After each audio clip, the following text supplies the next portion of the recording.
Welcome to the Orecast, where we dive deep into what makes you truly awesome.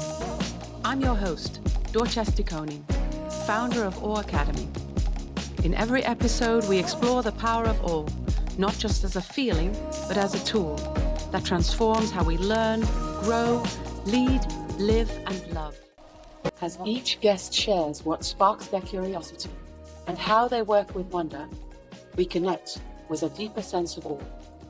So, take a breath and get ready for some interpersonal magic. Welcome to the Orecast. Hello, everybody, and welcome to the Orecast.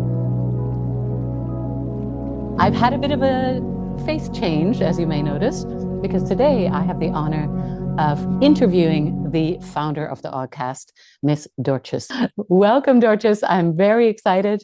A tiny bit nervous because, you have already gone before me and interviewed so many people. And today, I've had the honor of knowing you for so many years.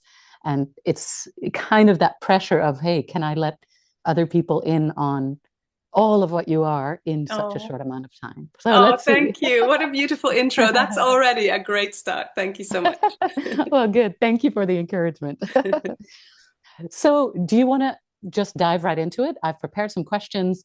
We'll have a conversation, kind of see where the topics take us, which direction they go. Yeah. And at the end, I'll give you a chance to, if there's anything I've missed or anything you still have on your heart, I'll let you share that at the end. Sure. So yeah. For those of you who follow the Oddcast, you already know that Dortjes is such a multifaceted person.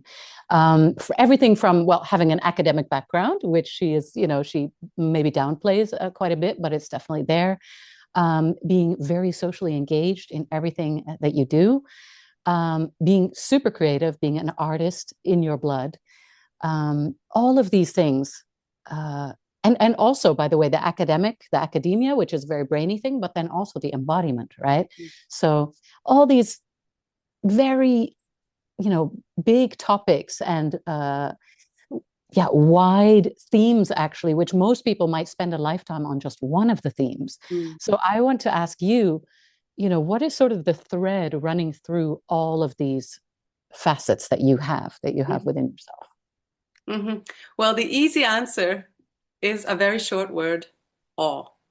Because, and it sounds gimmicky almost, but when Awe Academy sort of landed on me, I feel like sometimes these beautiful concepts or creative ideas, they land on me and and then they kind of start seeping in and they take root and they start to grow if I cultivate that and if I listen. So that's already a little bit about how creativity works for me. But awe is something that really inspires me in everything I do. So when I started in mental health science, I was very interested in how people work, how they behave, why they behave the way they do, how we are cultured in a certain way, how our upbringing influences how we become, who we become, and how we communicate or how we don't communicate, how we leave things out or don't bring things to the surface. So I felt that I had to study it deeply, and science was the starting point because I didn't really know where else to start. So is that because the lens of science was something you grew up with, or how come that's the thing that you thought was the place to start? Well, I guess I thought that because people had written books about it and there was a lot of theory behind it, I thought that's probably where the knowledge is. That's where I need to. That's what I need to learn about, and that way I will understand everything. Okay, that's what I thought. And is awe something that is quantifiable? Or did you find books about that feeling that you're talking about? Well, interestingly enough, I found a book by Csikszentmihalyi. I don't know if I'm pronouncing his name right, about flow. And I remember the very day I was in the library at the university, I found a book called Flow, and I thought, what is that? And it really captivated me. And Csikszentmihalyi had found a way to describe almost scientifically how to measure flow and what flow means in somebody's life. And this really was a pivotal moment for me to think about human thriving. When people are thriving, they flow. They're in a a movement actually of body and mind and soul. And I think that's where the river starts to run. Mm, Yeah, and I'm just realizing it now that probably was the moment where embodiment started to emerge, because I wasn't aware of embodiment or really of the body. I was just quite head only. Headspace. Yeah, Yeah, that book, I think it's Flow, and maybe Flow and the Discovery of Invention or something. We could creativity and put flow, it, I think it's called. yeah, Yeah, yeah. it had a huge impact on me as well. So Mhm. I'm curious, um, as you're reading it, were you like, hey, he's describing things that I've felt but I've never been aware of? Or did you start, how was that for you when you were reading? I think I've recognized something. Mm, Like you said, probably I'd had experienced flow in my life and I couldn't mm, really give it any words. I didn't really mm, know what was happening. So I let it just be or pass, or I didn't give it much thought. And I think when I read the book, something clicked. So, mm, and you feel it in your body. You feel this, this is true. A sort of an aha or awe moment of mm, mm, somebody describing something that you deeply recognize, that resonates with you. mm, mm, mm, mm. And is this connected in any way to the grounded theory? It's something that we've talked about. What is grounded theory? Let's Mhm. say, like, define it for anyone who doesn't know. And what does it mean for you? How do Okay. you use it in your practice? Grounded theory is something I rarely talk about because it is also a very scientific approach. And in my work, I always try to explain things in a very accessible way. And this matches very, very well with grounded theory, because what it does is it takes what is emergent first. So, what is happening? What is happening between people? What is becoming evident? And then taking that as data for the learnings. You could Mm, say for the formation of a theory, but actually, I don't believe we only need theory. I think we need learnings. So mm. what is emerging from what we are experiencing in this moment, and what can we learn from that? So that's very much how I work. So if you're working with an individual or a group, I imagine that, like, we all have judgments, right? So when you meet somebody, maybe through their body language or their voice, or you might have some ideas about what they need or who they are. Mm-hmm. Um, do you put that all aside and just say, I'm going into this open and see what emerges? Or how does that work for you? It's interesting because I notice I've taught myself to notice first and not to Mm. conclude or immediately want to interpret. So Oh. delaying interpretation, or you could say suspension of disbelief, is part of magic. Mhm. Mhm. Rather than saying, no, that can't be true, or that must be this, that, or the other, I observe what is presented to me, and with curiosity. So every time I decide to suspend any theory or probability or, yeah, interpretation. So can I make that? Oh, I hope I'm not Yeah, no, interrupting, go but ahead. Yeah. can I make that really concrete? So suppose you're asked to come in and work with a team, Hmm. and HR has already said to you, okay, they have trouble with authority, for Yes. example. And you go into that group, and your job is to fix authority in two Yeah. hours, right? Yeah. How would you use this approach, Mhm. this observing approach, to actually, like, what if you observe something different than what HR told you, for Yes, example? Like, how does this exactly. work? So often the briefing will be something that is evident to, or that is evident to at least a part of the team. For Mm, instance, the management team will see something and they will name it as, they will call it something, and I will take that with me, sort of in my rucksack, but I won't immediately put that, this is what we're here to do. mm, I will say, let's see why we're here. Is everybody in the room? Do you want to be here? And if you're mm, feeling resistance, let it talk to you. What's this resistance telling you? Could it be useful for us today? Maybe mm, it is. If you really do not want to be here, should you be here? So I give them the agency to choose whether to participate or not. Sometimes people are a little reluctant and they want to take the second ring, so they stand on the outskirts and they are observers. So I give them a role of observer. And then we start usually a form of play, some games or prompts to get to get the body moving, to get the bodies moving. And that way, there's so much to observe already in what happens with interpretation of a game briefing. mm, Who takes the lead? Is there laughter? Is it allowed? Mm. Are you allowed to make mistakes together? How do we deal with things that go wrong or misinterpretation? So there's so many subtle strands of information already popping up, I guess. And then in a second moment, and usually, and like you said, 2 hours, can you fix this in 2 hours? I'll usually say, well, I can address something or I can make something noticeable, but I cannot fix it. It's not my job to fix it. And also 2 hours is not enough because these problems didn't arise in 2 hours, so they can't be fixed in 2 hours. Change takes time and takes nurturing as well. Are you willing to go there with your team to give them time to make a movement happen rather than just instant change? Right, right. And of course, in the corporate setting, it's always like about efficiency and everything. I heard someone say once that as long as it took for the problem to grow is as long as it takes to solve it. Yeah. Do you think that's true? Because Yeah. if that's true, I mean, it could be 20 years to solve certain problems. Yes, and I do think it changes with the dynamics of the group. So who is in there, who is in there longest, who's new, who brings a new bit of movement or new insights, and is the group open to this? So of course, it's not like a marriage. I think personally, if you've been married for 17 years, it will also take 17 years after separation to get over it. Wow. Sort of like that. Like the way you travel together is also the way you untravel together. So I think for teams that have existed for a long, long time to change something, yes, it will take years. Doesn't mean there aren't incremental steps of learning already on the way, but I don't believe in instant change. Okay. Wow. Wow. That's a very, I would say that's a very natural way of looking at it in the sense that nature is also so much slower than we often want it to be, right? Yes. Things move really slowly when you're talking about massive, trees, mountains, things like that. Yes. It's not a overnight change. So that's really interesting. Yeah. I feel that on a big level, that you're saying that quick change just actually doesn't really exist. It's all in large patterns. Yes. That's really interesting because it challenges what most corporate, places try, get rich fast or have success fast or reach your KPIs fast. Yeah. So switching gears a bit from, the corporate setting or working with teams, what about in your personal life?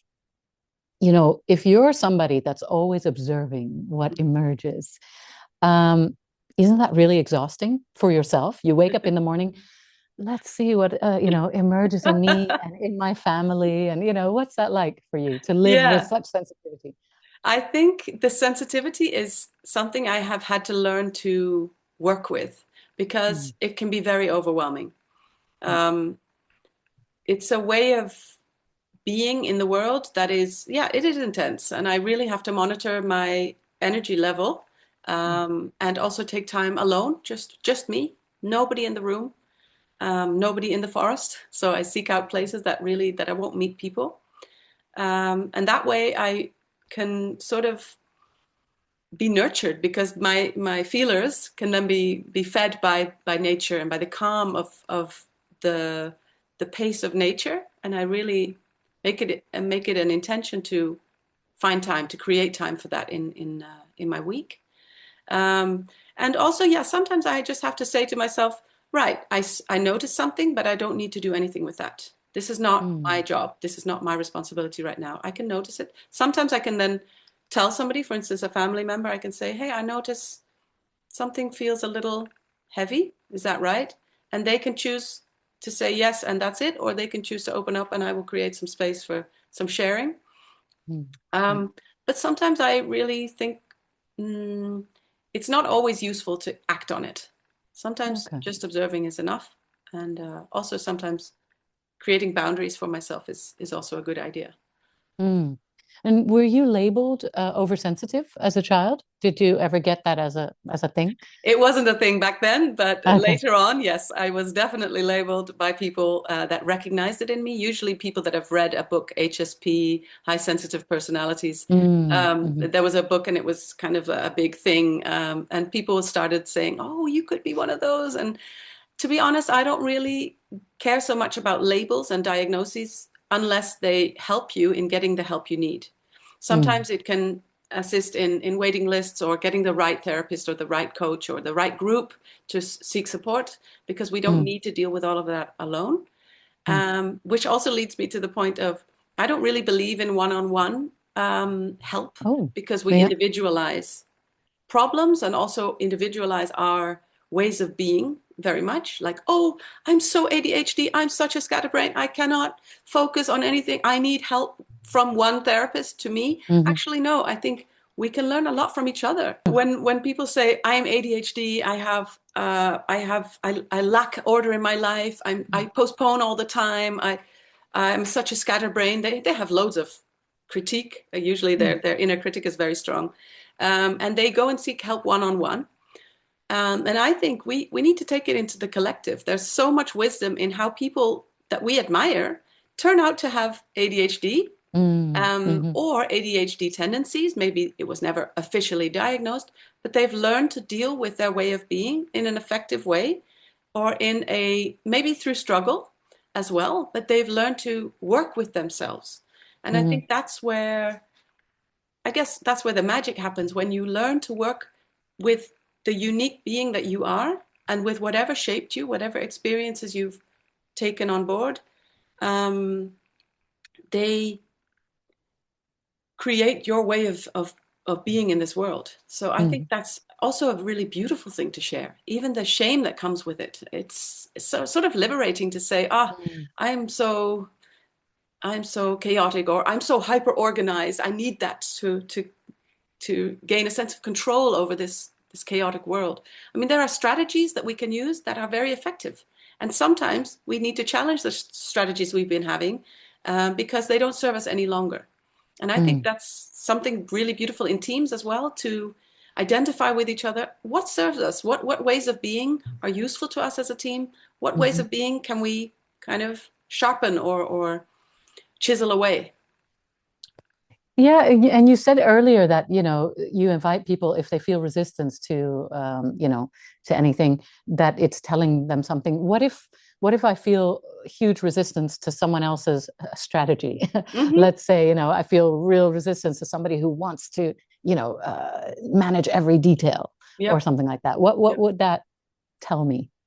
I think it's interesting to voice it, because by voicing it, it's allowed to be there. So the frustration that we often try to kind of put into a nice box with a ribbon, because we want to be nice to the colleague, but you can feel the friction. You can feel that the working together is not working.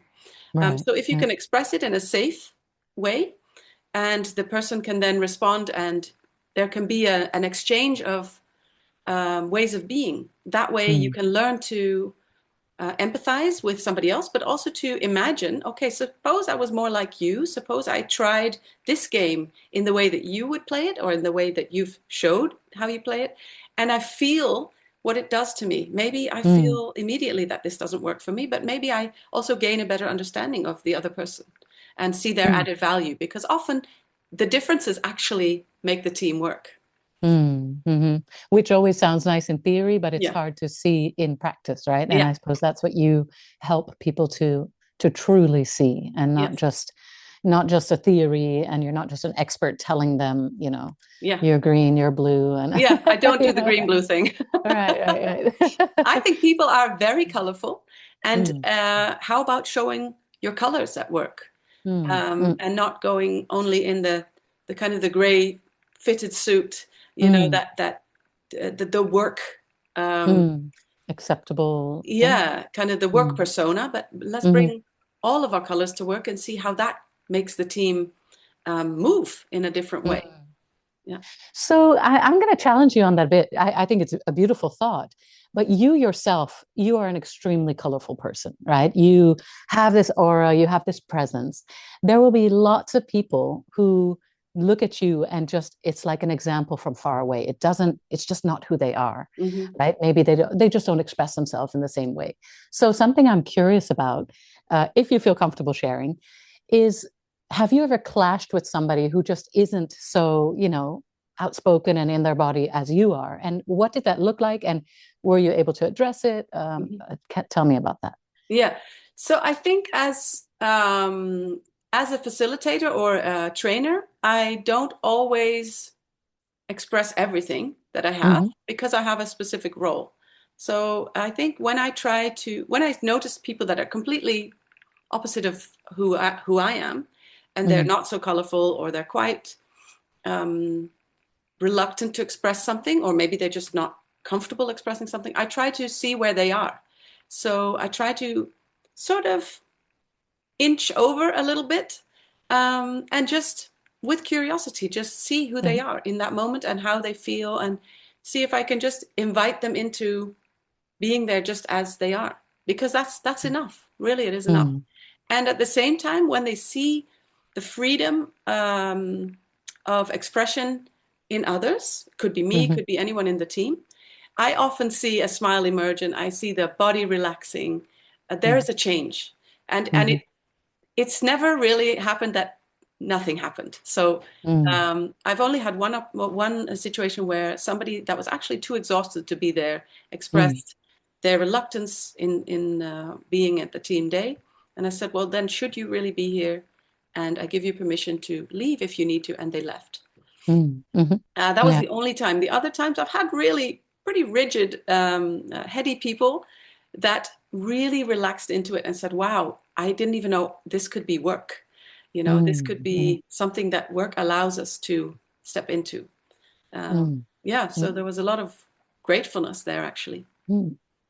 Oh, that's interesting because so they would somehow have the idea that you're not allowed to move in a creative way or in a flowing way or in a Yes, colorful way yeah, at work. exactly. Yeah. Okay, yeah, yeah, So the that's culture interesting. wasn't really there for that. Mm. And I Hmm. think playfulness is also allowing people to try things out and to Mm. experiment without kind of wanting a specific outcome. Hmm. Just seeing what Yeah. it brings. Just try it. Like I like the saying where you give them an exercise and you say, "Don't believe me. Like it has this and this and this effect Hmm. on neurological level, but don't believe me. Try it." Mm. So Mm. put away all of the theory and just feel it for yourself, and maybe you'll say, "Hey, this I noticed something different," or "I don't notice anything, nothing's happening." It's Mm. possible, but let's just Mm. figure it out together. Yeah. Yeah.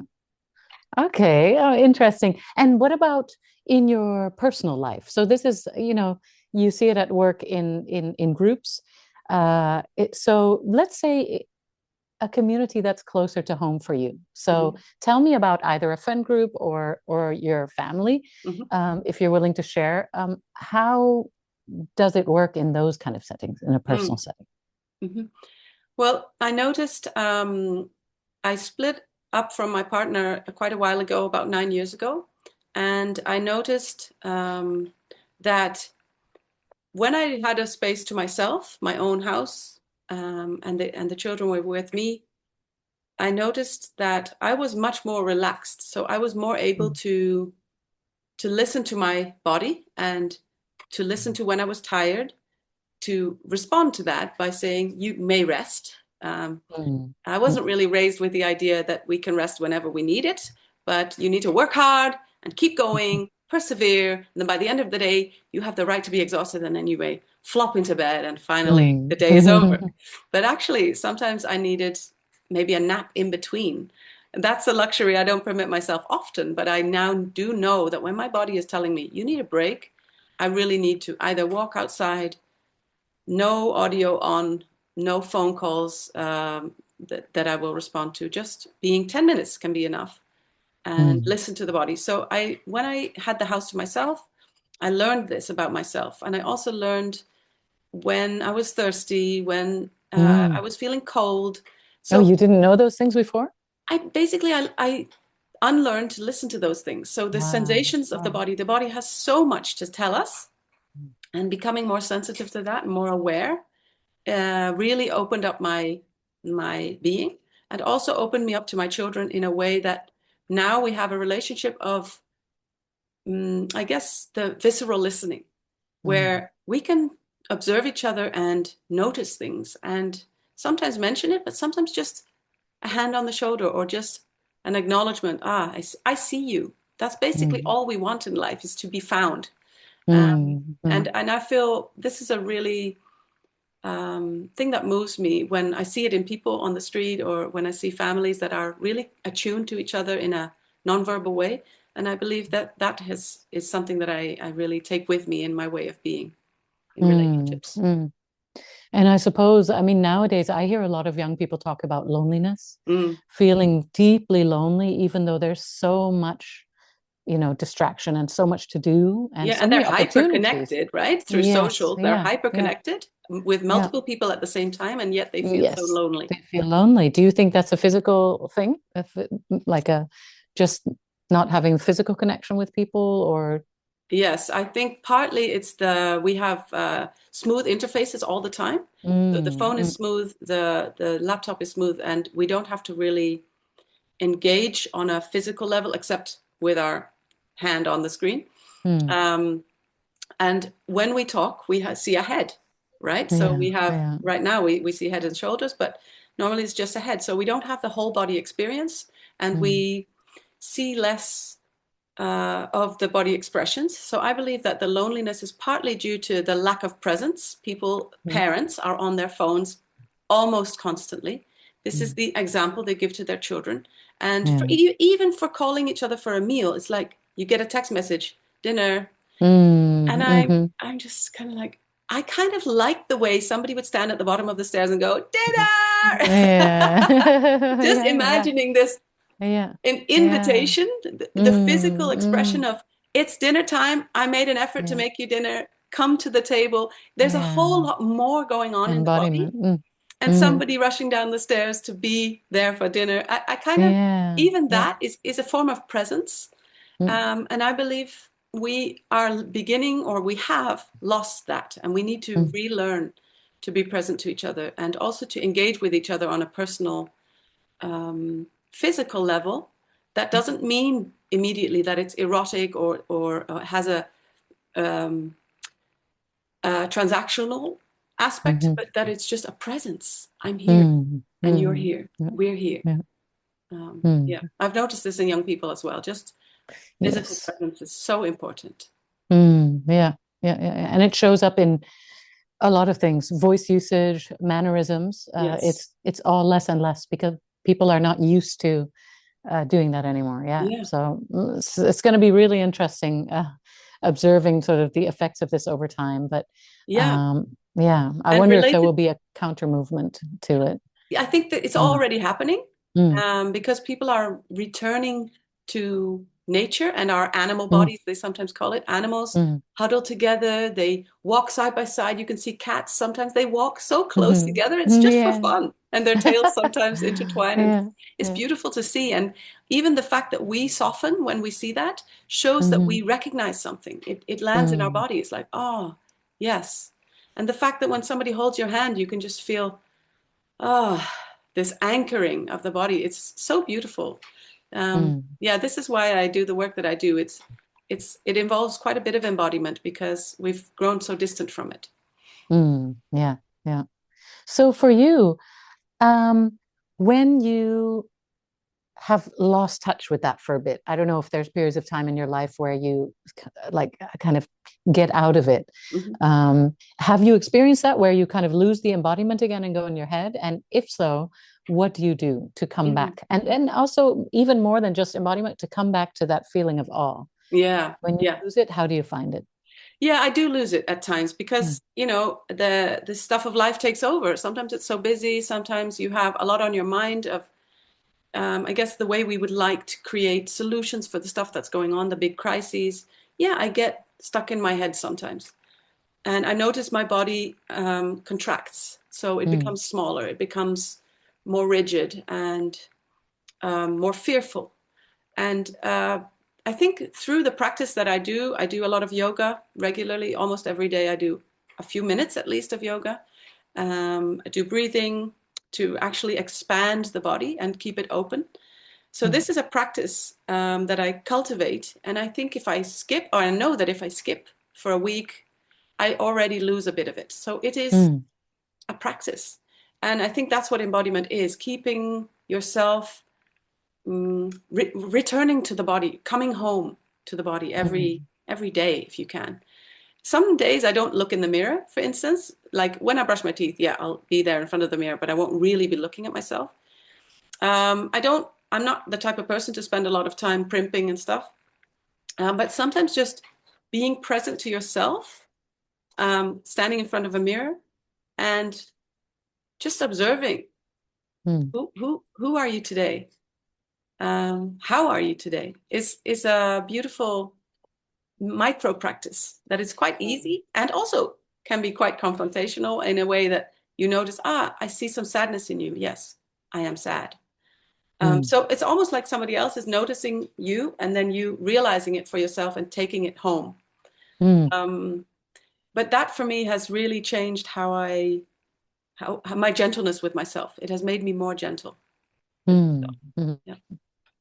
I'm not sure if that was the answer to the question. It's the whole package. Yeah. But that does make me wonder about something else, is this idea of gentleness with oneself. I think it's a great principle, and I've heard it a lot. I think many of us are very critical on the inside. And yet there's another side where, let's say within a well-being community or even embodiment community, there's so much desire for the pretty feelings. So being gentle, being kind,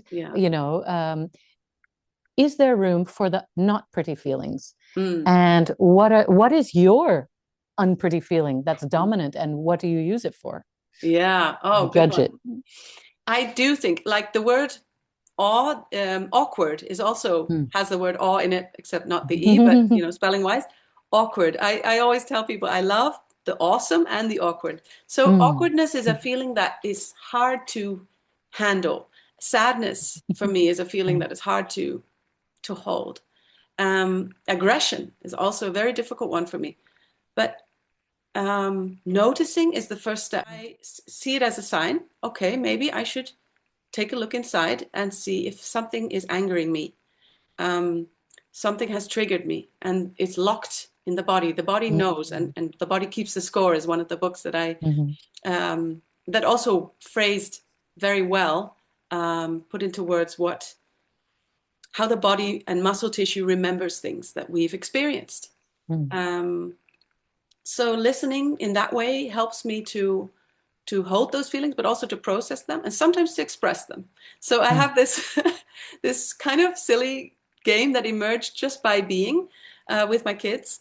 When we have a lot of pressure going on, for example, with exams or the stakes are high for something, we take a pillow and we scream into it as loud as we can, and it's very muffled so our neighbors don't get too alarmed. And then we throw each other the pillow, and then the other person just into the pillow, and then we throw it back until we're done. So it's like a weird game of screaming into a pillow, and it's funny and it's release. So it has the two sides of it that make it an exercise of expression and like a space of allowance, and also a space of taking it into the drama zone, kind of making it, playing with it, I guess. And it works. It works for us. Wow. How did this develop? This kind of I don't know how it happened, really. It was just a silly thing, I guess. One day we were kind of talking about our frustrations, and then I just took a pillow and and since then it's been a game that we sometimes pick up. Wow. So that's to be able to like express that like negative or not pretty feeling. In a way without, I mean, if you live in an apartment building or whatever, it makes sense that you don't want the police to be called or something like that. But, wow, that's really interesting. So does that ever come up? No, I think we're going to maybe work towards an ending, right? So I think this is really interesting of like the not so pretty feelings needing a space, and what you said of them being in the body is very interesting to me. I think that's something people may want to look into more, because like knees, I was like, what? Me too. When I first found out, I was like, what? Yeah, but I'm really curious what others would find if they really listen, which parts of their body communicates what, and because we're so used to rationalizing everything. Yes, exactly. And anger, we sanitize it, and sadness, we sanitize it or put it into the acceptable stages of grief, or we tissue box it immediately. You get past the tissue. You're like, take those tears away. Actually, right, let instead them of just flow. letting them. It's release. And Yeah. can you be there with somebody who's crying and just stand beside them and say, Mm. I see you. That's all you need to Mm. do, Mm. really. You don't need to solve it. You don't need to say, I understand. All Mm. you need to Mm. do is witness, be a witness to the sadness that is there, or the expression of something that involves the tears. Mm. Mm. So what do you think? I can see the value in that, in being a witness to um, someone's pain, even someone's anger. That might be quite difficult, but then maybe they feel heard. I'd like to end with one thought, which is, what do you think is the value of being witness to someone's awe? What does Mm. that mean? I think it causes an increase of awe. So when a moment like of wonder is shared, you both experience it and it multiplies. And then when a Mm. group of people has it, it's like group hypnosis. Mhm. It's like, wow. And there's this inner, I guess, what do you call this? Like, sort of like, oh, I can't remember the word right now, but it's an expansion of the Mm. inside of you, and Mm.